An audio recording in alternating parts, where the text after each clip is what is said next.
তো বন্ধুরা, তোমরা সবাই কেমন আছো? আশা করি সবাই ভালো আছো। আবারও চলে এলাম মায়ের রান্নাঘরে নতুন একটা রান্না নিয়ে।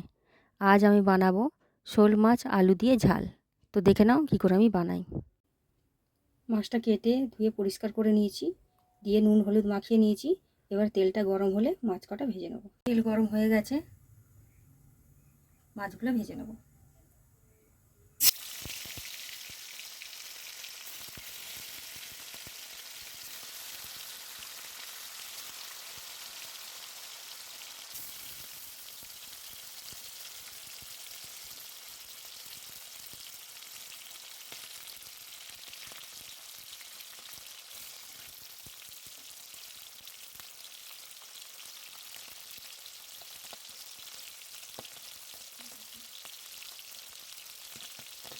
মাছটা লাল লাল করে ভাজা হয়ে গেছে, এবারে তুলে নেবো।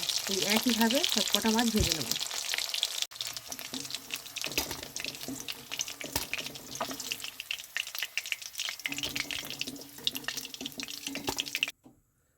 ওই একই তেলে আলুগুলো দিয়ে দেবো।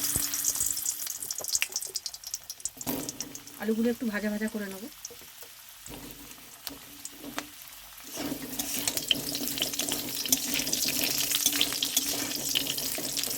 আলুগুলো লাল লাল করে ভাজা হয়ে গেছে, এবারে দিয়ে দেবো পেঁয়াজ। এটাও একটু ভাজা ভাজা করে নেবো।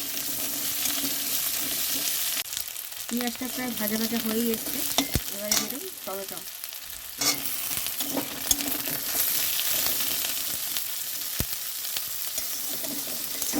এখানে এটা ভাজা ভাজা হতে থাক, এরই ফাঁকে আমরা এই আদা রসুনের পেস্টটা বানিয়ে নেব। এবার দিয়ে দেবো আদা রসুন বাটা। এবারে দিয়ে দেবো স্বাদ মতো লবণ।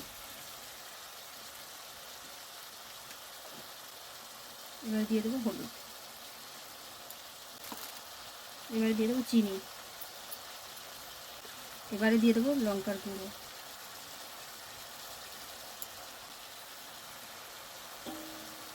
এবারে ভালোভাবে এটাকে কষাতে থাকবে।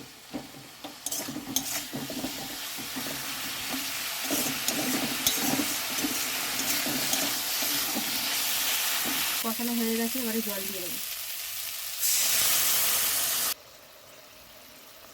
সামান্য পরিমাণে জল দিয়েছি, কারণ এটা আমি ঝাল বানাবো, বেশি ঝোল করব না, এটা শুকনো শুকনো বানাবো।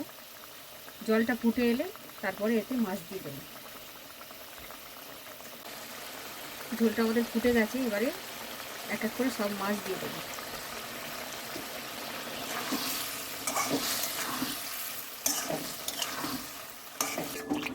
এবারে ধিমি আছে, এটাকে 5 থেকে 10 মিনিট চাপা দিয়ে ফুটিয়ে নেব।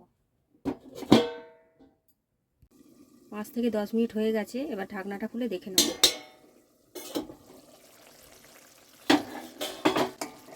আলুটা সেদ্ধ হয়ে গেছে, ঝালটা আমাদের কমপ্লিট। এবারে নামিয়ে নেব। তো শোল মাছের ঝাল আলু দিয়ে আমাদের রেডি হয়ে গেছে। এরকম আপনারা বানিয়ে খেয়ে দেখবেন বাড়িতে, আশা করছি ভালো লাগবে। তো ফিরছি অন্য কোনো নতুন ভিডিও নিয়ে। নমস্কার।